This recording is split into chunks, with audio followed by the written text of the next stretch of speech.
sans-serif. Mm-hmm. Like a font. Without tails, what that means. Missing the, yeah. No, it means without wings. Oh, well then my typist teacher lied to me. Oh, serifette. Wow. Really bursting out of the gate on this episode of of Werewolf Radar, folks. Welcome to Werewolf Radar, the world's premier paranormal preparedness and font podcast. My name is Jordan Dahl. I am Nate Helvetica Bolden. No, I was going to choose Helvetica. I'm Roger Impact Norquist. Today's episode of Werewolf is brought to you by Monstroko brand instant beef. Just add blood. Instant beef from Monstroko. What the fuck? So it's like jerky. And like you just leave it in some blood overnight, and then it expands, and you'll have a wet steak. You'll have a wet steak, a wet bloody steak, and then you can cook it. But that's They don't recommend cooking it, but yeah. Isn't that the plot of Blade 2? Isn't there like a jerky vampire? And maybe it's the first Blade. I remember a vampire movie. I remember a vampire movie where the vampire lord's like all jerky and like just dried out, and they have to kill someone and drip blood on them, and then it becomes normal again. That's Underworld. Oh, Underworld's such a great film. Jerky vampire sounds like the best. It's a vampire that just has the a best couple of boys that keep making prank phone calls. The best. That sounds like just the best mascot that Monstroko frankly should be using for Monstroko instant beef. Just add blood. Jerky vampire. What the fuck? So what's up, fellas? How you spooking? It's spooky season. It's almost the big night. I'm spooking pretty hard. I got a Reddit paranormal tale for us later. That'll be fun. Have you carved a jack-o'-lantern? I don't do that, Jordan. You don't do that? Not since the incident last week. Oh boy, what happened? I was killed by a pumpkin. You were killed. You were killed by a pumpkin, and now you're not here. Yes, and tell me about your pumpkin ghost. Tell me about your pumpkin god. He sent you back to do the pod. No, me and Kylie are going to go to Halloween lights. Oh, I went to Halloween World. lights. I went to an event called Carved at Descanso Gardens, which is like kind of a botanical garden here in Montrose. Carved was a bunch of different like celebrities carved into pumpkins and stuff. There was an in memoriam section. No. And let me tell you, you haven't lived until you've seen a pumpkin memorializing the death of Bob Saget. Well, you are right about that. There was also one for James Caan. It was like, all right, what is happening here? Does it spit on you? No. Just tell you you're a piece of shit or something? No. I feel like that's what James Caan would do. James Caan was a cool dude. Oh, you put my name on a fucking pumpkin? Out front of my house, we actually have a multiple parts of a dog skulls or coyote skulls, I guess, that have been drilled together and put on top of a character. How's this going to relate to James Caan? Well, I wrote James Caan on the back of the skull. Oh, okay. We're adding his spirit to. We're waiting for the night to drag him into this skull. Ah, yes. So that he can talk to children through it. Sure. As he always wanted. Oh, yeah. Oh, boy. You should have paid the ransom, Jimmy. Well, you had the chance. Anyway, that's our decoration outside my house.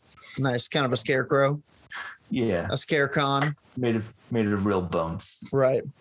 Well, I have a couple of things that I was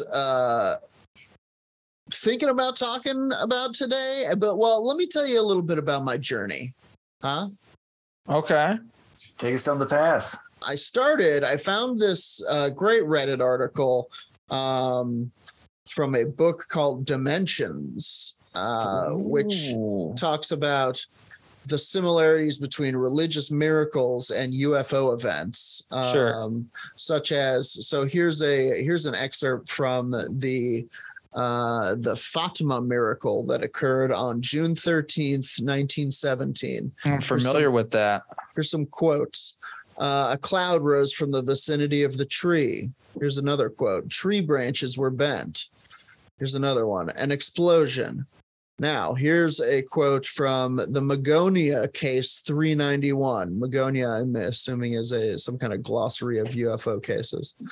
And also that Fatima incident, look into that, because there's prophecies and shit. There were 3 girls who were talked to by an angel, they say. Very weird. Yeah, oh yeah, sure. One guy has dynamite. It's crazy.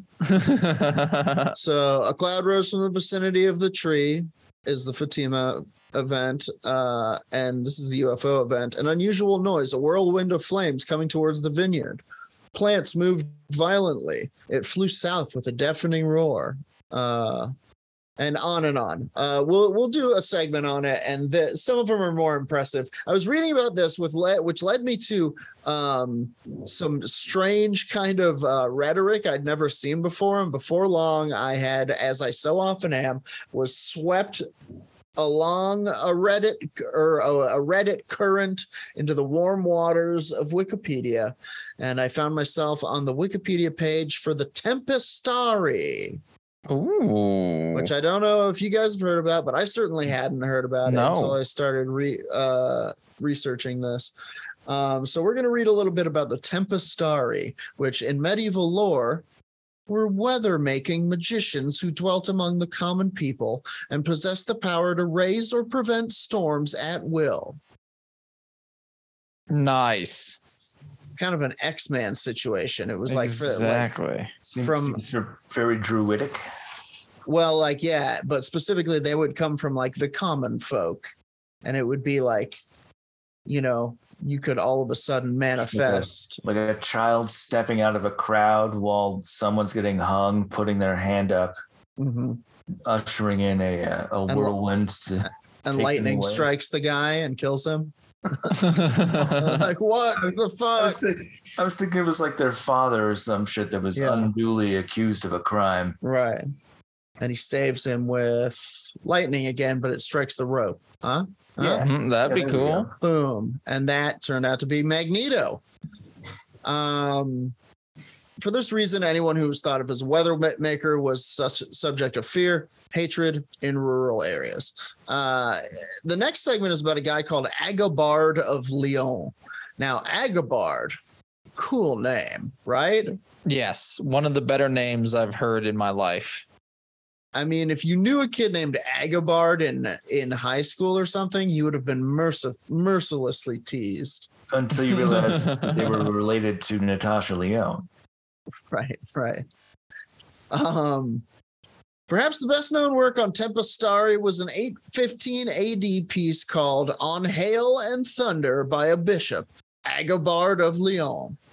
Some described it as a complaint of the irreligious beliefs of his flock, as villagers resented paying tithes to the church, but freely paid a form of insurance against storms to village Tempestarii. But it was also noted whenever a supposed weathermaker failed to prevent a storm, he or she would generally suffer the wrath of the populace, being victimized or killed. This is incredible. Yeah. So you would basically in this town, this guy Agabard was sick of everybody not paying their tithe because they were like, I had to pay it to the local weather mafia. Or else he says he'll send weathers. A closer examination of Agabard's writing shows that he actually argues against the existence of weather witches, but acquiesces that the saints of God are able to cause these things by praying with faith. He says that there's no such thing as weather witches. Those are saints of God. He is more concerned with his flock's misunderstanding that these witches are obtaining power from the devil and subsequent eagerness to kill or curse anyone able to work miracles. Oh, no, not bad, Agabard. Not bad. He's like, no, the X-Men are here to save us. His key argument is that anyone capable of, quote, raising a gale would be one who has faith in God, a Christian, not a witch, because witches are not able to do such things. And this is a long chunk of, this is a quote from Agabard himself. Let me clear up my old instrument here. Me. Okay. Yep. Perhaps the ones who attribute the making of hail to men would say that Moses reached his staff up to heaven, and in the sense the storm was sent by human agency. Certainly Moses, the servant of God, was good and righteous, but these people do not dare say that the so-called storm makers are good and righteous, but rather evil and unrighteous, deserving of both temporal and eternal condemnation. Nor are they servants of God, except perhaps by circumstance rather than willing service. So he's saying that the people are like, you know, the people need to stop mistreating the X-Men. Because they can be good as well. Right, exactly. He's saying that Moses was an X-Man. Yes, I heard that as well. Mm-hmm. Moses was the first storm, is what I heard. Yes, now, sure. What I'm hearing is there's like basically two camps of con men. Mm-hmm. One of them is a Catholic, one of them is a weather wizard. And it's sort of a dirty, rotten scoundrel situation. Yeah. Like they can't, you know, they're trying to outdo each other, but the way they have to do it is by keeping the con going. Sure, fair for enough. At least 90 minutes. Mm-hmm. He talks a little bit more about the powers that weather wizards have. He says some of them have the power to close up the heavens, lest it rain on days when they are prophesying, like Elijah, and to change water into blood and torment the earth with every plague as many times as they wish, as Moses and Aaron did to Egypt. Water into blood. What a fun party trick. Yeah, that's a pretty cool spell. That's like a level 4 in Bloodment. Did a crazy twist on like, hey, I'm about to do something Jesus could do. Oh. Kind of. Sorry. I got some. Mixed it up. Yeah. Truly no other person sends hail in the summer other than the one who sends snow in the winter. For there is a single reason for both of these occurrences, when clouds are at the either time raised higher than usual. Okay. Agabard of Lyon also referenced a related belief among his parishioners, a belief that Tempestarii were in league with a mythical race of cloud dwellers who came from a land named Magonia, which is the land of magic, aka land of thieves. And Magonia was actually what led me to this Tempestarii. The Magonians were supposed to sail the skies in storm clouds. They would then pay Frankish Tempestarii to summon up storms over farmlands, during which the Magonians would swoop down and steal the corn from the fields. But they only attacked the Franks. On the particular occasion which prompted Agabard to write, several supposed Magonians had been taken prisoner by irate villagers shortly after a bad storm. Hey, he's Magonian! Oh, I've got him! I've got him right here! The bishop had been forced to intervene and debate with the villagers in order to save the prisoners' lives. Wow. Next segment is called Storm Raising. I love Storm Raiser. Storm Raiser. During the witch hunts, the belief in witches is like the 1450s, 1750s, about 300 years. You might have heard of it. During the witch hunts, the belief in witches who could raise storms was not limited to the Tempestarii. Depending on a witch's preference, they were believed to cause tempests, hailstorms, and lightning. Witches struck homes and crops alike, sank ships, killed men and animals. You ever seen a cow get killed by hail? It's brutal. No. And it was believed that they took great delight in the process. Church authorities gave credence to the belief by stating that God permitted the devil and witches to perform these acts as punishment for the wickedness of the world. God's in on it. So are they agents of good? Listen. They're just doing their thing. Fine.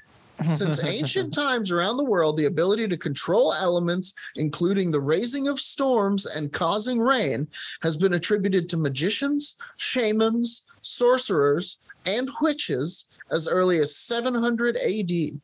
The Catholic Church prosecuted sorcerers for causing storms. The most famous storm believed to be caused by witches was recorded in 1591 during the North Berwick witch trials. John Fian and his alleged coven of witches were accused of raising a sea storm to drown James VI and Queen Anne on their way from Denmark. Nice. That's how it's done. Yeah. Gotta love agent provocateurs and into the black arts. True. Yeah. That's like what we did when all the witches used the moon to curse Trump. Mm-hmm. Yeah, I forgot exactly how it went down, but that's we're still doing it now, Mm-hmm. Oh yeah. Keep up your work, witches of TikTok. Keep up your work. The next and last section is called Remedies Against the Tempestarii. That's right, folks. We've got some built-in paranormal preparedness here. The Catholic Church prohibited superstitious remedies against witchcraft, such as storm raising, because the remedies themselves were of pagan origin. Prayer, sacraments, and the invocation of the name of God were prescribed instead, with the belief that a person who had strong faith in God, kept the commandments, and revered the rites of the church would be immune from storms and tempests raised by malicious witches. So, or if you own an umbrella. So this seems to be from the Catholic perspective, the Catholic Church perspective, but it does hint at there being superstitious remedies. It doesn't mention them here necessarily. We'll see. Oh, yes, it does. I mean, probably like gagging a squirrel with milk outside the house. Sure. Drink it.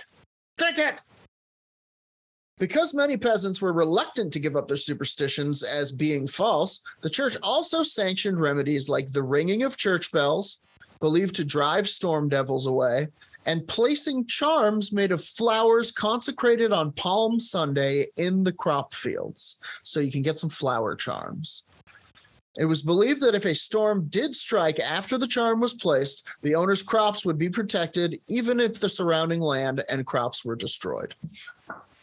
How insane would that be, though? If you were like outside, you're hoeing, I guess, maybe, or picking stuff. Yeah. All of a sudden, lightning strikes over a force field you've created with pagan men. Pow! Oh, we're good. Nobody leaves. Keep working. If you think lightning's gonna strike, run towards a flower. Yeah. Run for the ring of flowers. And then we have it. They last a long season. That is my time with the Tempestarii. That's actually what I'm calling my segment. My time with the Tempestarii. That was good. It's a good name. Tempestarii. It's got 2 eyes at the end. I never know what to do with those double eyes. I think you put them both in your mouth and you eat them up. There you go. Eat both them eyes. Get night vision. Whether witches unite.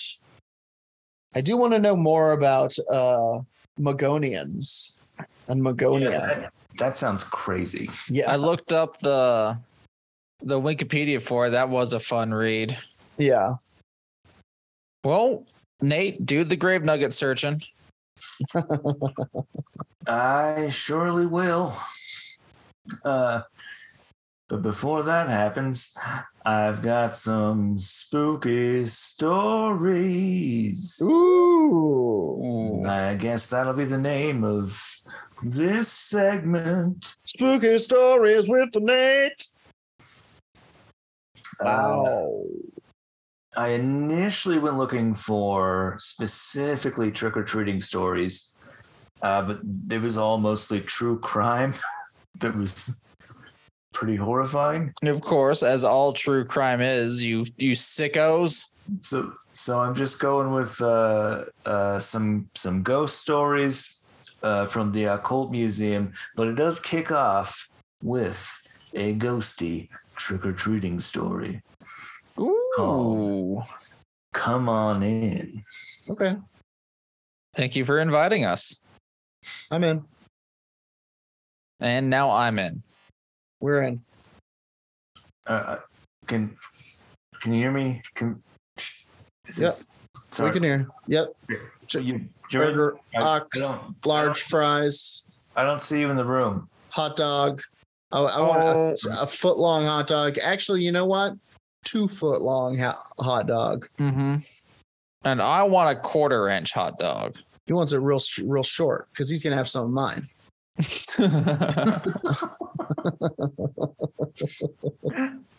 And these are pretty much all first-person accounts. Okay, great. 1 year over Halloween, I was visiting my cousins. We were all around the same age. Like any normal teenagers, we were bored and with nothing to do. We decided to go trick-or-treating. My cousins lived in this really old area. All the houses were well over 100 years old. The entire place looked like something out of a horror movie. Huh. Yes, they're in that neighborhood from Barbarian. Yikes. Ugh, that movie was scary. I think of it often. I thought it was fantastic. Yeah. We knocked on a few doors. Everything was going good until my cousin dared me to knock on the house at the end of the street. Thinking nothing of it, I walked up to the house while they stayed behind. As I knocked on the door, it slowly opened, creaking noises and everything. It was really dark inside, and with just a little lighting coming out from one of the rooms further back in the house. Pardon me. I remember thinking these people had gone all... I remember thinking these people had gone all out for Halloween because this place was so creepy. I called out, but there was just silence. Beginning to feel really creeped out, I was just about to leave when I heard a woman's voice say, "Come on in." There was no way I was going in there, so I just waited, and then I heard her say again, "Come on in." And then something like, "We're here." Yikes. Horrifying. Definitely a serial killer.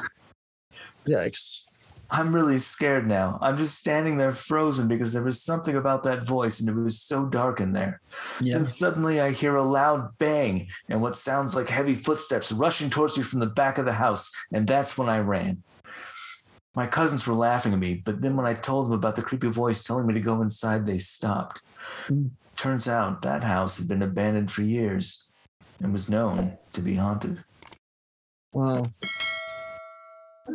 No. Scary. Too many goosebumps from that one. That's scary. Here's another one. This one's called It's a Secret. My daughter had this imaginary friend called Polly when she was much younger. I would regularly hear her talking in her room as though there was someone else in it. I wasn't overly bothered by it. I thought it was a normal thing for a kid to do. If I was setting the table, she would ask me to set a place for Polly. If she lost a toy, then, quote, Polly had lost it. As I said, normal stuff.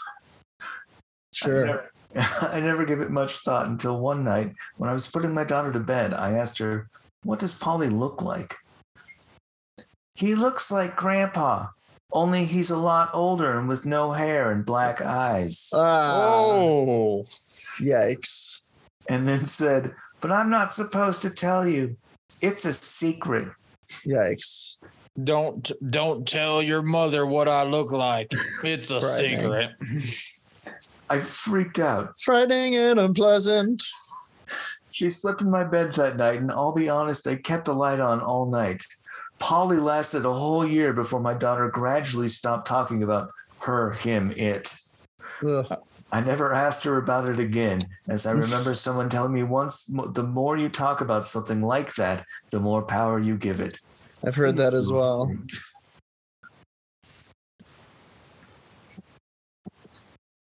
This next one is called The Cornfield. I like me a good creature that walks between the rows.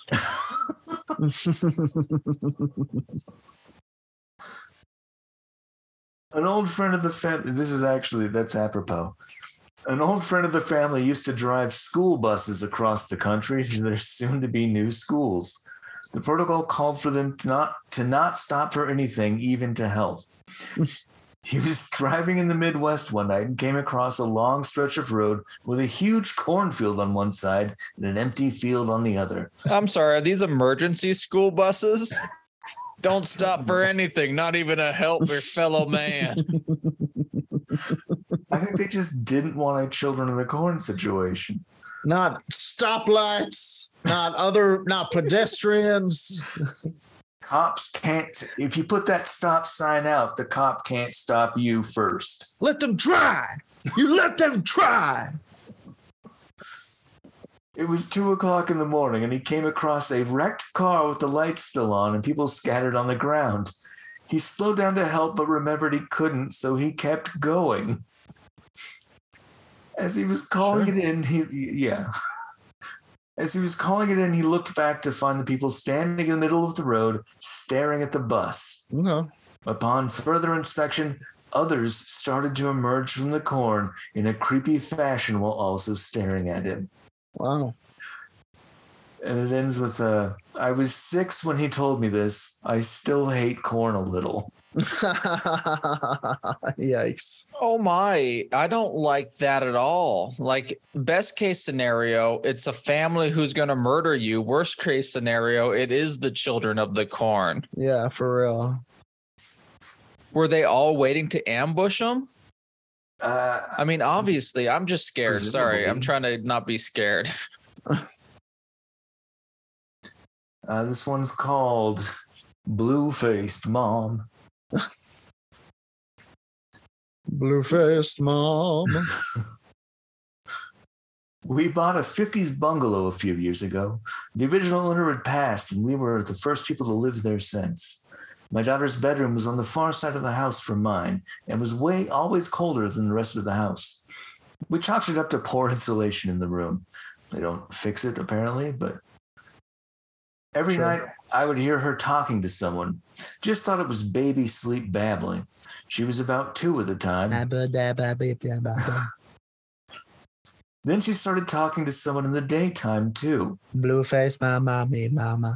I asked her about it. She told me it was the blue-faced mommy. Oh. The mommy wanted to play peekaboo with her all the time and wouldn't leave her alone. She said she would wake her up in the night to play peekaboo. It freaked the shit out of me. Come on, baby, wake up. Like We got to it. play peekaboo. I don't like it. I talked about it with one of the older ladies in the neighborhood who knew the original family. Apparently, their oldest daughter had suffocated herself in the house after giving birth to a stillborn child. Oh boy, that's the scariest shit. I am certain that she was the blue-faced mommy my daughter was talking about. Scary. A friend told me she'd read the best way to deal with lingering spirits was to politely ask them to leave. Yikes. So one night when my girl was woken up, I went to her room and politely said, "Please, ma'am, your family's moved away. We need you to go now." And after that, nothing. Wow. I still get chills thinking about it. Yikes. That's scary. And also incredible. Yeah, normally I hear on the Dead Files, you gotta get a shaman, you gotta get a certain sect of Catholic priest. And then, sometimes you got an alien problem and she can't help you with that. Nah, she can see him, but she can't spook him. This last one I'll do is called The Demon Gun. Nice.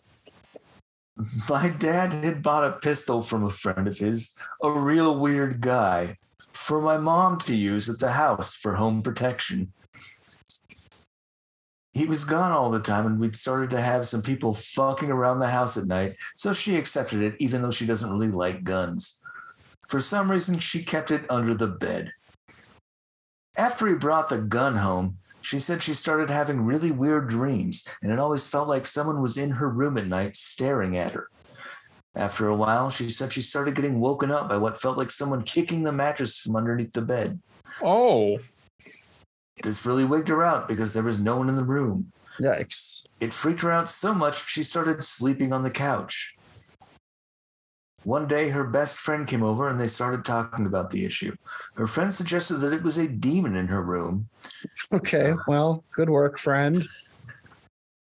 They both go into the room to investigate the cause of the disturbance, as they called it. My mom mentioned something about the gun, and her friend told her that that was probably the culprit. It had a demon attached to it, and she needed to get rid of it. So she picked it up and took it to the garage. Now, I have a hard time believing this next part, but they both swear to it to this day that it happened.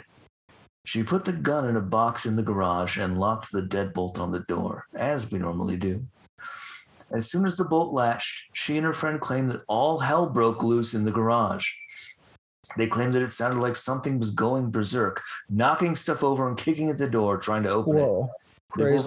They both huddled in the living room, praying like crazy for 20 minutes until the commotion died down.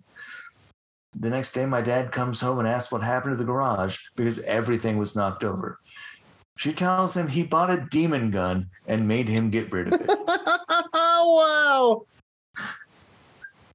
You bought a demon gun, Charles. Get rid of it. And I mean, I assume he had to charge a guy 1/4 of his soul or something to sell it to him. Sure. That type of shit doesn't come cheap. I wonder if it was like a gun used in a murder. Or a gun used in a wedding. Those are my two thoughts. Could be either. Those are the two things guns get used for. As I'm aware. Should we do another one, or do you want to go, Roger? Do one more. Yours are nice and short, and then I got a possible skinwalker encounter. Oh, yikes. Okay, let's do Aunt Charlotte. Yeah, this is going to be more frightening than its name implies. What was it? Aunt Charlotte. Oh, yeah. When I was 8, my family moved into an old colonial that was built in 1810. My father still lives there. Until I was 17, every night before I fell asleep, I would feel pressure next to me as if someone sat down on the bed. This would always be accompanied with a feeling of increased pressure in the air. Although I knew this probably didn't happen to everyone, I didn't think about it much. Until I got a cat. He was a present for my 12th birthday. Each night he would sack out on the bed near my feet. Each night he would bolt from a dead sleep and glare at something in the doorway before hightailing it out of there. A few moments later, the pressure would return. Again, while this was a weird thing to happen, I didn't really question it. Maybe the cat was just neurotic. I didn't think about this nightly occurrence. Didn't talk about this nightly occurrence to anyone However, I did refer to this feeling, presence, what have you, as Charlotte. I don't know why. So one day in the summer when I was 13, an elderly man and his middle-aged daughter pull up in front of our house and explain to our father that they used to live there with his aunt while he was a boy and that he raised his family there for a few years. They'd been visiting family in the neighborhood, and they wondered if they could take a tour for old time's sake. My mom said sure. She, my sister, and I led them around the house, and they recalled different memories. Afterward, my mom asked them if they remembered strange occurrences or stories about the house. Like ghosts, the old man asked and chuckled. Ha, ha, ha, ha, ha, ha. His daughter became very quiet and said firmly, "It's not funny, Dad." The man explained that everyone who slept in one bedroom felt a little unsettled, and his daughter interrupted to say that she always felt as if someone sat on the edge of the bed and as she tried to go to sleep. Her father said they used to joke that it was just his aunt looking out for them, his Aunt Charlotte. No. This confirmed what I had never admitted to myself. I had a freaking ghost that basically tucked me in at night for the previous 5 years. Yikes. Still, going to bed was never freaky or scary. Not a fan, though. I just tried to ignore the feeling when it came. Until one night when I was 16. My parents had been going through a weird patch in their marriage. I was feeling depressed, and in general, it was a weird year. Dad was skateboarding a lot. Mom was a Barbie girl. It was terrible. I went to bed. After about 20 minutes, the cat took his typical bolting exit, and I felt a familiar pressure on my side. Then I felt a hand brush through my hair. No! Then I ran straight downstairs to the living room where my mom was dozing. She woke up when I burst into the room, saw my face, and asked what was wrong. I told her I had a nightmare and left it at that. I spent a week sleeping in the guest room. When I got the nerve to go back to mine, I was nearly asleep when I realized I didn't feel the pressure next to me. I did feel pressure in the air. I rolled on my back and saw a figure of a woman in her 60s wearing a house dress, her hair pulled back in a bun with her arms folded. She was looking right at me, very concerned. When I found my voice, she disappeared. I said out loud, "I don't care if you stay, but I can never, ever, ever see you again." And I never did. However, a few years later, after my parents divorced and my dad moved in with his girlfriend and her 4-year-old son. Oh, someone started a secret family. I wasn't really surprised when she told me her little boy said a lady named Charlotte told him stories at night. Wow. Crazy. Yikes. Here's my question about that one. Yes. Yikes. Not really a question, more of a statement. Yikes. The answer is demon knife. Oh. Demon knife versus demon gun. Mm-hmm. Only one can prevail. Yikes. Yikes. All right. Well, I'm going to wrap up this episode. Yikes and yowzas. With something. That does it for Nate's child tales. Of horror. Of horror. I was surfing the Reddit. Oh, Reddit. And of course, what you've given us is almost worth what you've taken away.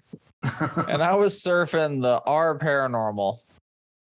And this was posted by Bubble Tortoise. Bubble Torn. Oh, gotta love it. 24 hours ago, as of publish of this episode on Monday. Possible skinwalker encounter. Oof. Aggressive dog. And I think we are going to answer that question. Oh, okay. Here and now. Here and now. So the encounter. It was about 8:30 p.m. While taking out the trash at work with a coworker / roommate, a large dog approached us. It seemed to be galloping. It wasn't walking normally like an animal should. Oh, they're thinking about a horse. Have you seen on whatever you watch for your animal videos, the dogs who learn to walk like a horse? Yikes. Oh, yeah, it's so weird. I've heard people. I saw a cat Dog do it dressage. too. It's so strange. That is I saw a very cat strange. that was raised by Shetland ponies, and the way it walks is very unnatural. Like it's trying. I saw a thing recently that suggested that coyotes and other canines might have as a defense mechanism standing on two legs. Like coyote people have reported seeing coyotes like walk into a clearing, get up on two legs, and walk back out. Well, I mean, I think that's maybe kind of the source for one of the fearsome critters. We're gonna talk walking about coyote. Well, that is actually somewhat described. We'll see what we think after this. Okay, go ahead. It seemed to be galloping, wasn't walking like normal, like an animal should. Despite the many surrounding lights, the dog appeared to be entirely black. It was silhouetted just enough that you could see its muscle definition. This dog was ripped. I hate to see a really built dog. Terrifying no matter what situation it is. I could see like a pit bull that like ripples. That's not good. I could see a slight reflection in its eyes. They seemed to lack a shadow. Oh no, it seemed to lack a shadow. My roommate and I both expressed having different experiences and visions of the dog. When I initially saw the dog, I interacted by saying, "Aw, dog," in excitement for me. It proceeded to sit entirely still on the cement, staring like a statue. What I saw was a large, fluffy black dog, lazy ears similar to a Newfoundland dog. Oh, hey, little Newfie, you can take my shadow if you want it.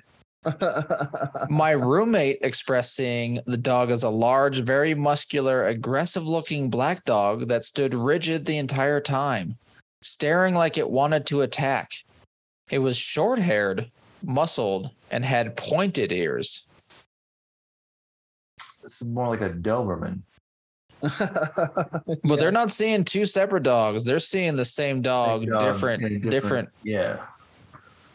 transformations. Or psychic projection. Oh, I jokingly stated that the dog looked like a skinwalker. Yikes. Not really anticipating that anything would happen. Why would you have that description on the tip of your tongue? Listen, I gotta say. Obviously, they live in New Mexico. And people love to throw this thing around. And I'm not, casting any aspersions on the type of person that wrote this, but it's a favorite of the internet. Yeah, it is very much so. And if you're gonna throw it out there, maybe do some land attribution first. Let's continue. Oh, God damn it, everyone settle down. Scam likely. Okay, so they say this breaking the tension. This looks like a skinwalker. Then immediately we felt a wake of dread fall over us. Something was wrong. We both saw the dog's jaw open, almost as if it was about to bark. Then we heard a distant yet extremely clear, high-pitched, "Come here." I don't like that. The dog immediately turned to take off. We followed it around the corner, and the creature was unreasonably far up the road for the short amount of time that it was not observed. Here's the thing.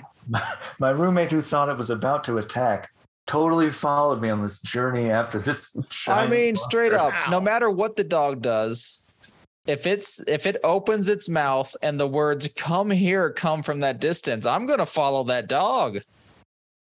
Follow that dog. Are you? My favorite Sesame Street movie. I don't know. This sounds like somebody called their dog. And also, as per the dog being far up the street, dogs are fast. Dogs are fast. Notably fast. Okay, so the dog's jaws open, and you hear the come here.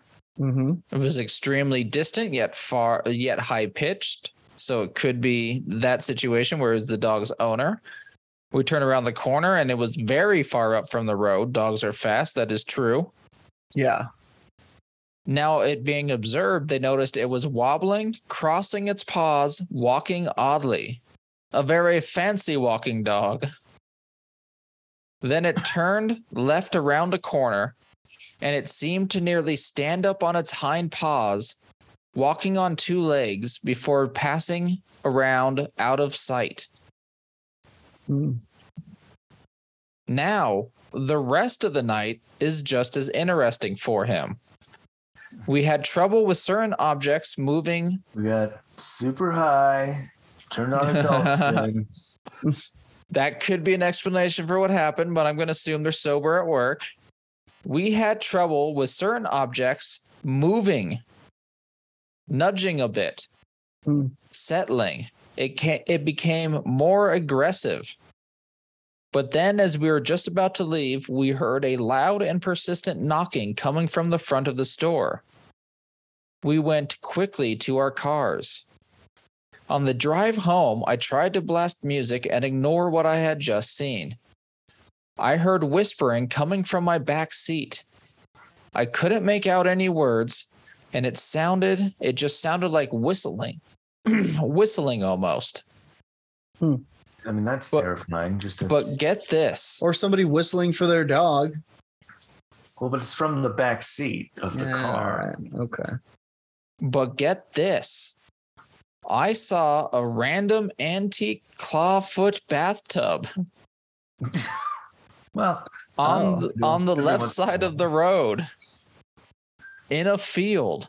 Well, there you have it. It was certainly not there the day before, or even the morning on my drive there. The kicker, as I was watching the sidelines of the roads for animals, I almost certainly saw a buck. He was leaping out in front of the road a good 50 feet ahead. I slammed my brakes, but when I got closer, it was merely a bush. The old buck to bush transformation. And there we have a possible skinwalker encounter or an aggressive dog or maybe something more mysterious. What are we thinking? I'm playing skeptic on this one. I think this was a dog. What about the whispering? What about the weird knocking, the paranormal things in the store? We don't have a lot of information. The store could be haunted, blah, blah, blah. Sure. I think unrelated incidents. Maybe something strange happened here, but I would need more to go on. Nate, your opinion? Yeah, I mean, the stuff moving around and the knocking in the store seems like its own weird thing. The buck to bush, I think it's dark. You know, you're driving home and you're looking for stuff because you're paranoid. You're catching some of those pterodactyls. Oh, paranormal pterodactyls. As opposed to the normal pterodactyls. As opposed to the ones that you get when you're taking a bunch of speed to drive trucks cross country. Which is what we have in our chat. We got Ken with "Gotta stay off them trucker meds."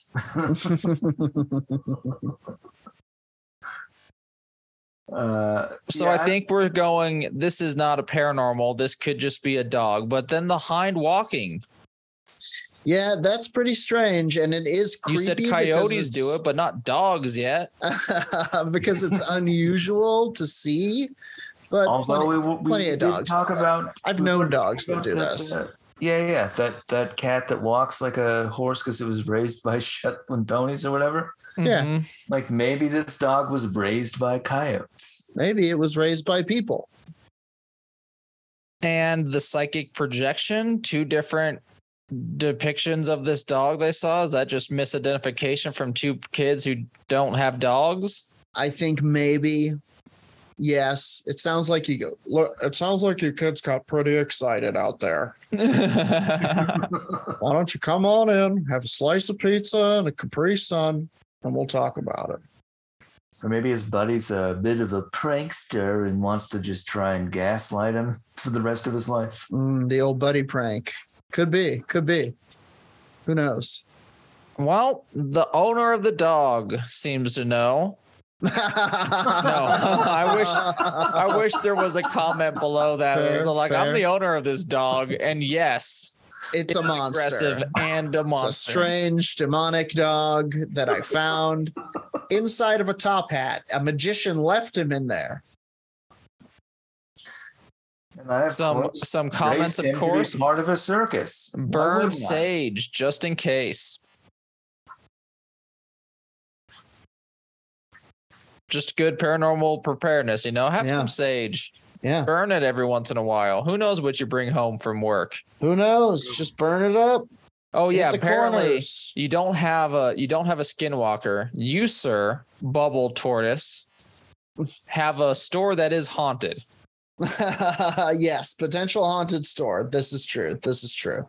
And that does it, I think. It does. For another episode of Werewolf Radar. Thank you so much for joining us, dear listener. And thank you so much for joining us, Janet and Ken, kicking it in the Zoom for all of our recordings today. If you too would like to kick it in the Zoom, you can become a Dark Council member by hitting up our Patreon at patreon.com/werewolf radar. And you'll get a lot of cool stuff from that. What do they get, Raj? You get grave nuggets curated and cooked by Nate Balding. You get additional podcast every week. You get fiction from me whenever it's done and edited. Scary fiction from Roger, from the twisted mind of Roger Norquist. And then you get art. Jason Blum. Art slapped on mug and poster from Jordan. This is true. And sticker. Oh yeah, and sticker from Adam Passion. And sticker. Heck yeah. And more stuff in the future. Yeah. If you like what we do, come check us out on Instagram, check us out on Twitter, check us out at werewolfradar.com. Tell us your scary stories and contact us. Yeah, please do. Send us your scary stories. We really do want to hear them. Give us 5 stars on iTunes, on Spotify, on wherever pods are podding. And check us out on Twitch, Mondays, 4 p.m. Mountain Time, twitch.tv/werewolf_radar. Yes. We've got some Dungeons and Dragons to play. We play some dungeons. We play some dragons. We're finding a sword right now. The sword's going to be crazy with as much shit we had to kill. It gets geeky. I just got some crazy Sylvester Stallone shades that give me advantage on perception checks. Can you imagine? Can you imagine how many perception rolls we're making Jordan with his +0 perception do? I'm good at investigating though, and I also get advantage on those. Well, sorry, I need those I need a perception cup of coffee. That's what I need. All right, folks. Until next time, this has been Werewolf Radar. Our sign-off line on the count of 3. 1, 2, 3. Punch the sky, Spaceman Joe. Going with the Spaceman. Oh, I don't know what I